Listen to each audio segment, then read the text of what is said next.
புதுமை சமையல்ல இன்னைக்கு சேனை ஃப்ரை எப்படி பண்ணன்னு சொல்லிட்டு பார்க்கலாங்க. இது வந்து ஒரு ஃபிஷ் ஃப்ரைனுடைய கன்வர்ஷன் வச்சுக்கோங்களேன். ஒரு ஃபிஷ்ஷை வந்து எப்படி பண்ணுவாங்களோ அந்த மாதிரி ஒரு ஒரு காம்பினேஷன் ஆஃப் இன்க்ரீடியன்ஸை வந்து சேனைக்கிழங்கை யூஸ் பண்ணிட்டு பண்ணி காமிக்க போகிறேன். இதுக்கு என்ன பொருட்கள் தேவைன்னு சொல்கிறேன் பாருங்க.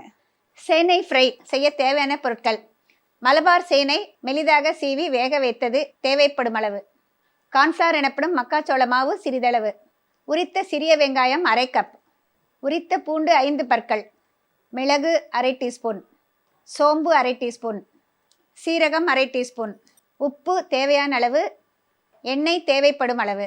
இப்போ சேனைக்கிழங்கு நம்ம வாங்கிய பிறகு நல்லா கழுவிட்டு அதை தோல் எடுத்த பிறகு இந்த மாதிரி அகலமாக ப்ராடாக வந்து ஸ்லைஸ் பண்ணிக்கணுங்க.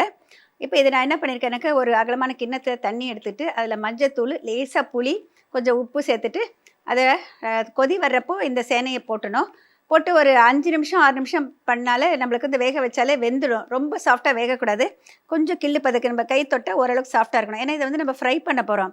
ராவாக ஃப்ரை பண்ணால் நல்லா இருக்காதுங்க. அதனால வந்து இந்த மாதிரி ஹாஃப் பாயில் பண்ணி எடுத்துக்கணும்.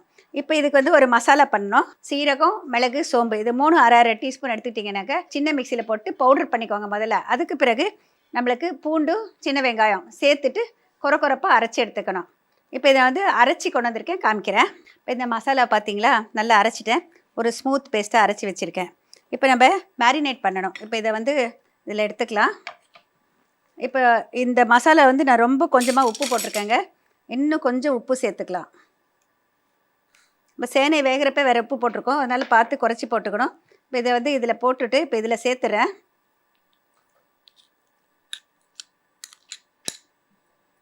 இதோட ஒரு பைண்டிங்காக ரொம்ப கொஞ்சமாக கார்ன்ஃப்ளவர் மாவு சேர்த்துக்கிறேங்க.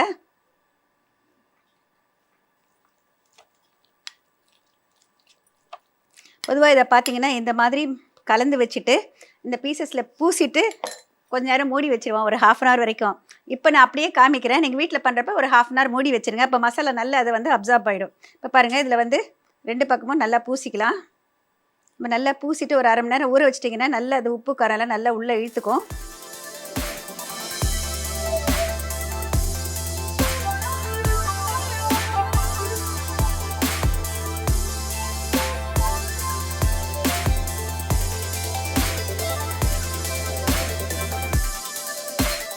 டீப் ஃப்ரை பண்ணக்கூடாதுங்க, தோசைக்கல்லில் வச்சு தான் சுடணும். இது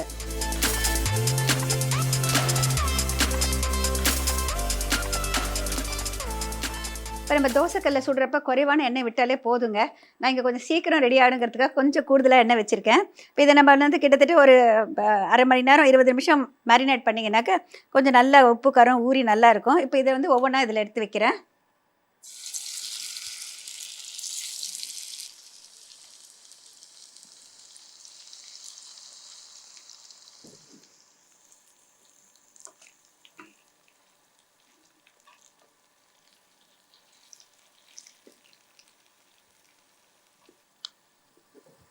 ரெண்டு பக்கமும் திருப்பி போட்டு கொஞ்சம் நல்லா வேகணுங்க.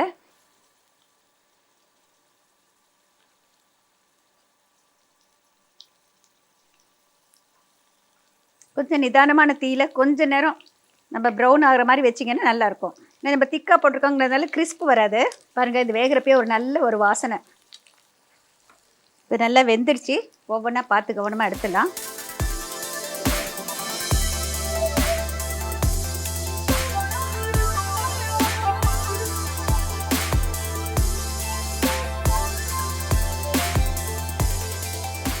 சேனை ஃப்ரை எப்படி பண்ண சொல்லிட்டு இப்போ ஒரு ரீகேப் பார்க்கலாங்க. சேனைக்கிழங்க சிதிலாக கட் பண்ணிய பிறகு கொஞ்சமாக புளி, மஞ்சள் தூள், உப்பு சேர்த்துட்டு கொஞ்சம் கிள்ளு பதமாக வேக வச்சு வடித்து வச்சுக்கோங்க. மிளகு, சீரகம், சோம்பு 3 அரை டீஸ்பூன் எடுத்துட்டு உரித்த சின்ன வெங்காயம், பூண்டு பல்லு எல்லாத்தையும் சேர்த்துட்டு தண்ணி சேர்க்காம கொரப்பாக அரைச்சி எடுத்துக்கணும். இதோட தகுந்த அளவு உப்பு போட்டுக்கோங்க. கொஞ்சம் கார்ன்ஃப்ளவர் மாவு சேர்த்து கலந்து வச்சுக்கோங்க. நீங்கள் ஃப்ரை பண்ணுறதுக்கு ஒரு 1/2 மணி நேரத்துக்கு முன்னாடி நம்ம அரைச்சி வச்ச விழுதை வந்து இந்த சேனை பீசஸில் வந்து நல்லா கலந்து வச்சிடுங்க.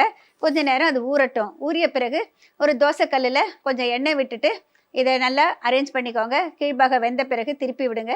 2 பக்கமும் எண்ணெய் விட்டுட்டு நல்லா சுட்டு எடுத்துட்டிங்கனாக்கா மிக சுவையான சேனை ஃப்ரை தயார். இந்த சேனை ஃப்ரை பார்த்திங்கன்னா செய்கிறப்பே வீடெல்லாம் ஒரு நல்ல மனம் வரும். எல்லோரும் வந்து என்ன இது வித்தியாசமாக செய்கிற அப்படின்னு சொல்லிட்டு வந்து ஆர்வத்தோடு கேட்பாங்க. அந்த அளவுக்கு ரொம்ப டேஸ்டியாகவும் இருக்கும். ட்ரை பண்ணி பாருங்கள்.